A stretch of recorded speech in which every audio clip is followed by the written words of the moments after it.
नमस्कार welcome to PP news Odia channel PP news Odia channel को आपण को स्वागत। आज बड़ खबर केजी टू पीजी मागणा शिक्षा योजना को ओडिशा कैबिनेट अनुमोदन। ओडिशा कैबिनेट 2026-27 शिक्षावर्ष ज्ञानोदय शिक्षारु समृद्धि योजना अधीन केजी रु पीजी पर्यंत मागणा शिक्षा प्रदान को अनुमोदन करिछि। एही ऐतिहासिक निष्पत्ति द्वारा राज्यर सरकारी और सरकारी अनुदान प्राप्त अनुष्ठान पढ़ुवा वार्षिक 32 लाख रु अधिक छात्र छात्री उपकृत हेबे। प्रथम वर्ष पई 895 कोटी टंका एवं आगामी 5 वर्ष पई मोट 5460 कोटी टंका खर्च करा जिवो। पूर्वरु प्रथम रु अष्टम श्रेणी पर्यंत मागणा शिक्षा थिबा बेले एबे एहाको नवम श्रेणी रु स्नातक पर्यंत वृद्धि कराई जो संपूर्ण नाम लेखा फी छाड़ करा जिवो। परवर्ती खबर ओडिशा राज्य डाटा सेंटर 2.0 प्रतिष्ठा करिवो। ओडिशा कैबिनेट 2026-27 शिक्षावर्ष ज्ञानोदय शिक्षारु ओडिशा राज्य कैबिनेट बैठक में राज्यर डिजिटल भित्तिभूमि को सुदृढ़ करने ओडिशा राज्य डाटा सेंटर 2.0 प्रकल्प प्रतिष्ठा को मंजूरी दि जाइछि। मुख्यमंत्री मोहन चरण माझी अध्यक्षतार अनुष्ठित यह कैबिनेट बैठक में यह निष्पत्ति नियाଯାଇଛି। ओडिशा डाटा सेंटर 2.0 प्रतिष्ठा तथा यार परवर्ती 5 वर्षर परिचालना और रक्षणाबेक्षण 268 कोटी टंका मंजूर कराଯାଇଛି। यही अत्याधुनिक डाटा सेंटरटी भुवनेश्वर ठारे प्रतिष्ठा करा जिवो। परवर्ती खबर ओडिशा कैबिनेट गभीर समुद्र में माछ धरिबा मिशन को मंजूरी देले। ओडिशा कैबिनेट मोहन चरण माझी अध्यक्षतार अनुष्ठित कैबिनेट बैठक में राज्यर मत्स्य संपद को प्रोत्साहन देवाई 2295 कोटी टंकार ओडिशा गभीर समुद्र माछ धरिया मिशन को मंजूरी मिली। राज्य मत्स्य और प्राणी संपद विकास विभाग यही प्रमुख योजना 2026 रु 2037 पर्यंत कार्यकारी हेब। यार मुख्य उद्देश्य होची ओडिशा को एक अग्रणी सामुद्रिक रप्तानी हब रे परिणत करने। मिशन मुख्य लक्ष्य होची वार्षिक अतिरिक्त 2 लाख मेट्रिक टन सामुद्रिक माछ उत्पादन करने, मत्स्य चाष प्रक्रियाकरण और परिवहन क्षेत्र में 50,000 रु अधिक चाकरी सृष्टि करने। 2036 सुधा राज्य सामुद्रिक रप्तानी को वार्षिक 5,000 कोटी को वृद्धि करने। परवर्ती खबर केंद्रमंत्री अमित शाह ओडिशा गस्त बातिल। केंद्रमंत्री अमित शाह प्रस्तावित ओडिशा गस्त बातिल होईछि। जुलाई 3 रु 5 पर्यंत हेबाकुथिबा एही 3 दिनिया गस्त स्थगित रहिथिबा नै बरगढ़ सांसद प्रदीप पुरोहित सूचना देइछन्ति। दिल्ली रे जरूरी सरकारी कार्यव्यस्तता एवं प्रतिकूल बा खराब पाग जोगु एही कार्यक्रम को स्थगित रखाइछि। एही गस्त काल रे से झारसुगुड़ा बरगढ़ रे बीपीसीएल रो इथानल प्लांट उद्घाटन एवं संबलपुर रे जनसभा को संबोधित करिवार कार्यक्रम रहिथिला। परवर्ती खबर जुलाई 5 रे ओडिशा रे ड्राफ्ट भोटर तालिका प्रकाश। ओडिशा रे स्वतंत्र सघन भोटर तालिका संशोधन प्रक्रिया अधीन रे आसंता जुलाई 5 2026 रे चिठा भोटर तालिका प्रकाश पाइबो। यापर नागरिक माने आसंता अगस्ट 4 तारिख पर्यंत निजर दाबी आपत्ति दाखल करिपारिबे। मुख्य निर्वाचन अधिकारी आर गोपालन अध्यक्षतार अनुष्ठित सर्वदलीय बैठक में यही सूचना दी जाइछि। घर को घर बुली जांच प्रक्रिया रे 45,255 जन बूथ स्तरीय अधिकारी बा बीएलओ ओडिशार प्रतिटी घर को जाई भोटर मानकर तथ्य जांच करिसंती। परवर्ती खबर ओडिशा रे ईवी पॉलिसी वैधता सेप्टेम्बर 30 पर्यंत वृद्धि। ओडिशा सरकार राज्य में इलेक्ट्रोनिक जान व्यवहार को प्रोत्साहित करने पाई ओडिशा इलेक्ट्रिक जान नीति 2021 रो अवधि को 30 सेप्टेम्बर 2026 पर्यंत वृद्धि करछंती। राज्य वाणिज्य और परिवहन विभाग पक्षर यही सरकारी विज्ञप्ति प्रकाश पाई।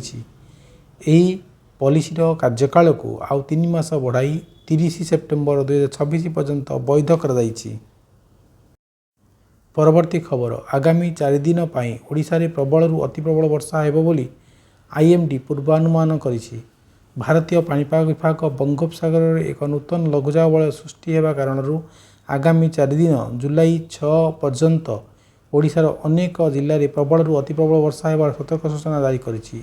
एही पूर्वानुमान अनुसार दक्षिण उत्तर आभ्यंतरीण एवं उपकूल ओडिशार विभिन्न अंचल में मौसुमी ବାୟୁ ଅଧିକ ସକ୍ରିୟ ହେବ।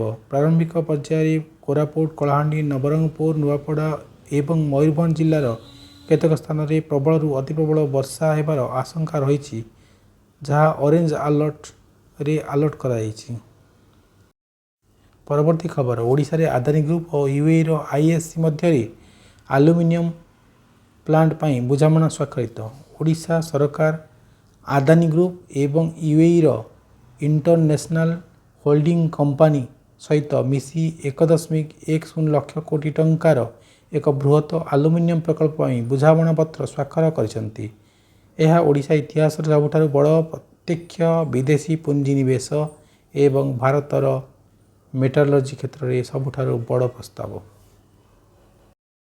ପରବର୍ତ୍ତୀ ଖବର, ଭାରତ ଏବଂ ଜାପାନ ମଧ୍ୟରେ ବିଭିନ୍ନ କ୍ଷେତ୍ରରେ ଚୁକ୍ତିନାମାର ଆଦାନପ୍ରଦାନ।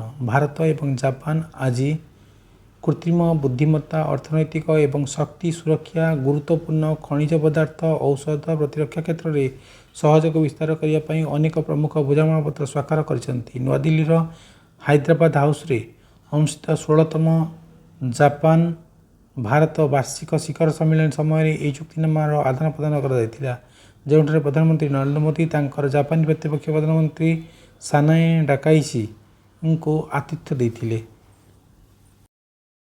ପରବର୍ତ୍ତୀ ଖବର, ହେଲିକପ୍ଟର କାର୍ଯ୍ୟ ପାଇଁ ଭାରତ ପ୍ରଥମ ଥର ପାଇଁ ସାଟେଲାଇଟ୍ ଆଧାରିତ ଅବତରଣ ପ୍ରକ୍ରିୟାକୁ ଅନୁମୋଦନ କରିଛି।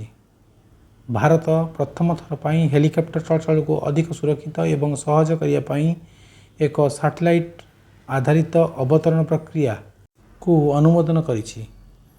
ଏହି ଐତିହାସିକ ପଦକ୍ଷେପ ଆନ୍ଧ୍ରପ୍ରଦେଶର ଭନ୍ଦାଭାଲ୍ଲି ହେଲିପୋର୍ଟ ଠାରେ କାର୍ଯ୍ୟକାରୀ କରିବା ପାଇଁ ଅନୁମତି ମିଳିଛି। ଏହାକୁ ଏୟାରପୋର୍ଟ ଅଥରିଟି ଅଫ୍ ଇଣ୍ଡିଆ ବିକଶିତ କରିଥିବା ବେଳେ ବେସାମରିକ ବିମାନ ଚଳାଚଳ ନିୟାମକ ସଂସ୍ଥା ଡିଜିସିଏ ଦ୍ୱାରା ଅନୁମୋଦିତ ହୋଇଛି। ପରବର୍ତ୍ତୀ ଖବର, ଇପିଏଫ୍ ସ୍କିମ୍ 2026। କେନ୍ଦ୍ର ସରକାର ସାମାଜିକ ସୁରକ୍ଷା ସଂହିତା 2020 ଅଧୀନରେ କର୍ମଚାରୀ ଭବିଷ୍ୟତ ନିଧି ପାଣ୍ଠି ଯୋଜନା 2026 ବା ଇପିଏଫ୍ ସ୍କିମ୍ 2026କୁ ସରକାରୀ ଗେଜେଟରେ ଅଧିସୂଚିତ କରିଛନ୍ତି। ଏହି ନୂତନ ଯୋଜନାଟି 29 ଜୁନ୍ 2026ରୁ ଲାଗୁ ହୋଇଛି ଏବଂ ଏହା ଦୀର୍ଘ 64 ବର୍ଷ ପୁରୁଣା ଇପିଏଫ୍ ଯୋଜନା 1952 ସ୍ଥାନରେ କାର୍ଯ୍ୟକାରୀ ହେବ। ନୂତନ ଯୋଜନାର ଲକ୍ଷ୍ୟ ହେଉଛି ଡିଜିଟାଲ ଅନୁପାଳନକୁ ସୁଦୃଢ଼ କରିବା, ପ୍ରଶାସନିକ ଦକ୍ଷତା ଉନ୍ନତ କରିବା, ଆକାଉଣ୍ଟଗୁଡ଼ିକର ପୋର୍ଟାବିଲିଟି ବୃଦ୍ଧି କରିବା ଏବଂ ନୂତନ ଶ୍ରମ କୋଡ୍ ସହିତ ଭବିଷ୍ୟତ ନିଧି ପାଣ୍ଠି ଢାଞ୍ଚା ଆଣିବା। ନୂତନ ଯୋଜନା ଅନୁଯାୟୀ କର୍ମଚାରୀ ଏବଂ ନିଯୁକ୍ତିଦାତାଙ୍କ ଠାରୁ ମଜୁରୀର 12% ବାଧ୍ୟତାମୂଳକ ଇପିଏଫ୍ ଅବଦାନ ଅପରିବର୍ତ୍ତିତ ରହିଛି, ଯେତେବେଳେ କେନ୍ଦ୍ର ସରକାରଙ୍କ ଦ୍ୱାରା ଅଧିସୂଚିତ ପ୍ରତିଷ୍ଠାନଗୁଡ଼ିକରେ ବିଦ୍ୟମାନ 10% ହାର ପ୍ରଯୁଜ୍ୟ ହେବ। ପରବର୍ତ୍ତୀ ଖବର, ଦୋହାରେ ମଧ୍ୟସ୍ଥିଙ୍କର ମାଧ୍ୟମରେ ଇରାନ ଏବଂ ଆମେରିକା ମଧ୍ୟରେ ପରୋକ୍ଷ ଆଲୋଚନା ସମାପ୍ତି। ମଧ୍ୟସ୍ଥିଙ୍କର ମାଧ୍ୟମରେ ଇରାନ ଏବଂ ଆମେରିକା ମଧ୍ୟରେ ପରୋକ୍ଷ ଆଲୋଚନା ଗତକାଲି ଦୋହାରେ ସମାପ୍ତ ହୋଇଛି। କାତାର ସରକାରଙ୍କର ଏକ ବିବୃତ୍ତି ଅନୁଯାୟୀ ଜୁଲାଇ 9ରେ ଇରାନର ପୂର୍ବତନ ସର୍ବୋଚ୍ଚ ନେତା ଅଲି ଖାମେନିଙ୍କର ଅନ୍ତିମ ସଂସ୍କାର ପରେ ଆଲୋଚନା ଜାରି ରଖିବାକୁ ଉଭୟ ପକ୍ଷ ସହମତ ହୋଇଛନ୍ତି। ଗଣମାଧ୍ୟମ ସହିତ ଆଲୋଚନା କରି ଆମେରିକାର ଉପାଧ୍ୟକ୍ଷ ଜେଡି ଭାନ୍ସ କହିଛନ୍ତି ଯେ ଦୋହା ଆଲୋଚନା ଭଲ ଭାବରେ ଅଗ୍ରଗତି କରୁଛି। ପରବର୍ତ୍ତୀ ଖବର, କିଭ୍ରେ ରୁଷିଆ ଡ୍ରୋନ୍ ଏବଂ କ୍ଷେପଣାସ୍ତ୍ର ଆକ୍ରମଣରେ 17 ଜଣଙ୍କର ମୃତ୍ୟୁ, 90ରୁ ଅଧିକ ଆହତ। ରୁଷ ରାତାରାତି ୟୁକ୍ରେନୀୟ ରାଜଧାନୀ ଉପରେ ଡ୍ରୋନ୍ ଏବଂ କ୍ଷେପଣାସ୍ତ୍ର ଆକ୍ରମଣ କରି 17 ଜଣ ସାଧାରଣ ନାଗରିକଙ୍କର ମୃତ୍ୟୁ ଏବଂ 90ରୁ ଅଧିକ ଆହତ ହୋଇଛନ୍ତି। କିଭ୍ର 30ଟି ସ୍ଥାନରେ କ୍ଷତି ରେକର୍ଡ କରାଯାଇଛି, ମୁଖ୍ୟତଃ ଆବାସିକ କୋଠା ଏବଂ ନାଗରିକ ଭିତ୍ତିଭୂମି। ରୁଷର ପ୍ରତିରକ୍ଷା ମନ୍ତ୍ରଣାଳୟ ଏକ ବିବୃତ୍ତିରେ କହିଛି ଯେ ୟୁକ୍ରେନର ନାଗରିକ ଭିତ୍ତିଭୂମି ଉପରେ ଦୀର୍ଘ ଦୂରଗାମୀ ଆକ୍ରମଣର ଜବାବରେ ଏହି ଘାତକ ବୋମା ମାଡ଼ କରାଯାଇଥିଲା। ପରବର୍ତ୍ତୀ ଖବର, ବାର୍ଷିକ ଶ୍ରୀ ଅମରନାଥ ଯାତ୍ରା ଜାମ୍ମୁ କାଶ୍ମୀରର ପହଲଗାମ ଏବଂ ବାଲତାଲ ଉଭୟ ରୁଟ୍ରୁ ଆରମ୍ଭ। ବାର୍ଷିକ ଶ୍ରୀ ଅମରନାଥ ଯାତ୍ରା ଆଜି ସକାଳେ ଜାମ୍ମୁ ଏବଂ କାଶ୍ମୀରର ପହଲଗାମ ଏବଂ ବାଲତାଲ ଉଭୟ ରୁଟ୍ରୁ ଆରମ୍ଭ ହୋଇଛି। 57 ଦିନ ଧରି ଚାଲିବାକୁ ଥିବା ଏହି ତୀର୍ଥଯାତ୍ରାରେ ଭାରତ ସାରାରୁ ଲକ୍ଷ ଲକ୍ଷ ଭକ୍ତ ଅମରନାଥ ଗୁମ୍ଫା ମନ୍ଦିରକୁ ପବିତ୍ର ଯାତ୍ରା କରିବେ ବୋଲି ଆଶା କରାଯାଉଛି। ତୀର୍ଥଯାତ୍ରୀମାନେ ଭଗବାନ ଶିବଙ୍କର ଆଶୀର୍ବାଦ ପାଇବା ଏବଂ ପ୍ରାକୃତିକ ଭାବରେ ଗଠିତ ବରଫ ଶିବଲିଙ୍ଗ ଦେଖିବା ପାଇଁ ପ୍ରାୟ 3888 ମିଟର ଉଚ୍ଚତାରେ ଅବସ୍ଥିତ ପବିତ୍ର ଅମରନାଥ ଗୁମ୍ଫାକୁ ଯାତ୍ରା କରନ୍ତି। ଏହି ଯାତ୍ରା ଅଗଷ୍ଟ 28ରେ ପବିତ୍ର ରକ୍ଷାବନ୍ଧନ ପର୍ବ ସହିତ ଶେଷ ହେବ। ଆଜି ସକାଳେ ନନୱାନ ଏବଂ ବାଲତାଲର ଯୋଡ଼ା ବେସ୍ କ୍ୟାମ୍ପରୁ ଯାତ୍ରୀମାନଙ୍କର ପ୍ରଥମ ଦଳ ଅମରନାଥ ଗୁମ୍ଫା ମନ୍ଦିରକୁ ଯାତ୍ରା କରିଥିଲେ। ପରବର୍ତ୍ତୀ ଖବର, ପଶ୍ଚିମବଙ୍ଗ ବିଧାନସଭାରେ ନବନିର୍ବାଚିତ ସଦସ୍ୟମାନଙ୍କ ପାଇଁ ଓରିଏଣ୍ଟେସନ କାର୍ଯ୍ୟକ୍ରମ ଉଦ୍ଘାଟନ କରିବେ ଲୋକସଭା ବାଚସ୍ପତି ଓମ୍ ବିର୍ଲା। ଲୋକସଭା ବାଚସ୍ପତି ଓମ୍ ବିର୍ଲା ଆଜି କୋଲକାତାର ପଶ୍ଚିମବଙ୍ଗ ବିଧାନସଭାର ନବନିର୍ବାଚିତ ସଦସ୍ୟମାନଙ୍କ ପାଇଁ 2 ଦିନିଆ ଓରିଏଣ୍ଟେସନ କାର୍ଯ୍ୟକ୍ରମର ଉଦ୍ଘାଟନ କରିବେ।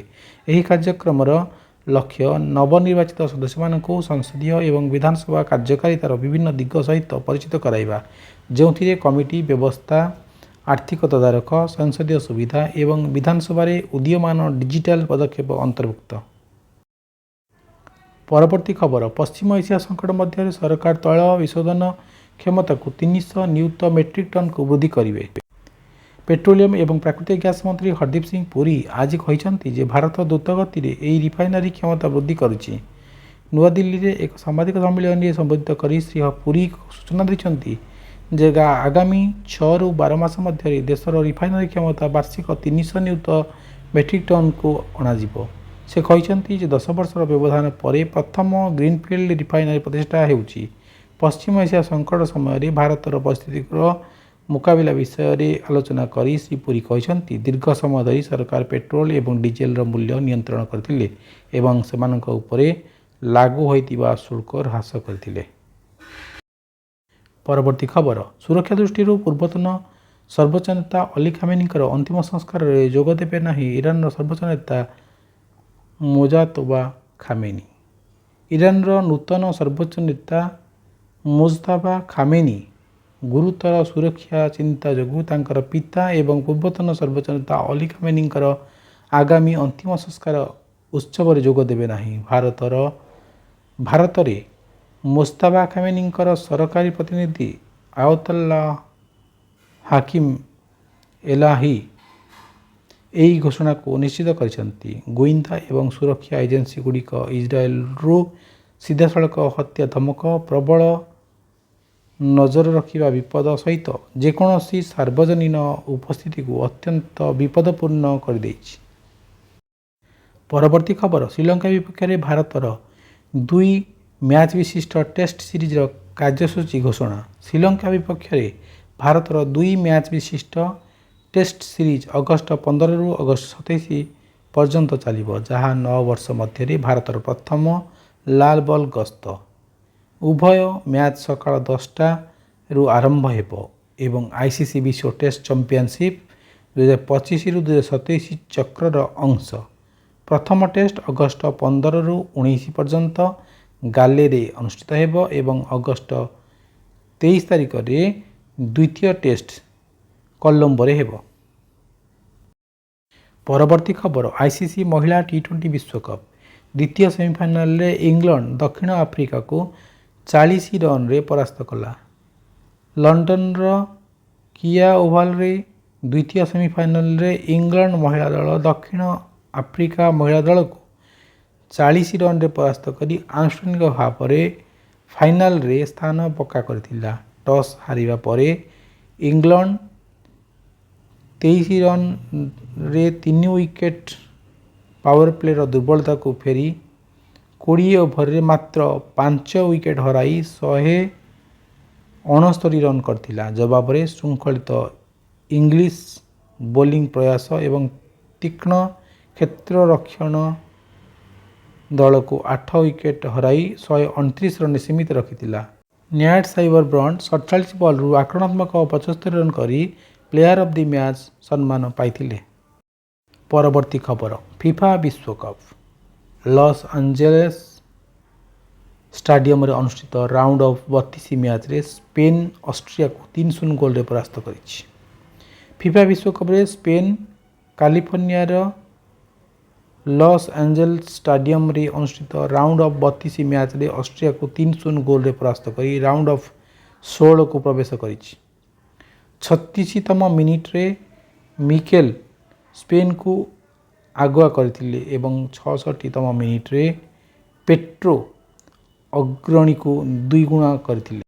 ଓୟାରଜାବାଲ 89ତମ ମିନିଟ୍ରେ ଆଉ ଏକ ଗୋଲ୍ ଦେଇ ବିଜୟ ହାସଲ କରିଥିଲେ। ଏବେ ସ୍ପେନ୍ ରାଉଣ୍ଡ ଅଫ୍ 16ରେ ପର୍ତ୍ତୁଗାଲ କିମ୍ବା କ୍ରୋଏସିଆକୁ ଭେଟିବ। ଦର୍ଶକ ବନ୍ଧୁ, ଭିଡ଼ିଓଟି ଭଲ ଲାଗିଲେ ଦୟାକରି ଲାଇକ୍, ସେୟାର ଓ ସବସ୍କ୍ରାଇବ୍ କରିବାକୁ ଭୁଲିବେ ନାହିଁ। ଧନ୍ୟବାଦ।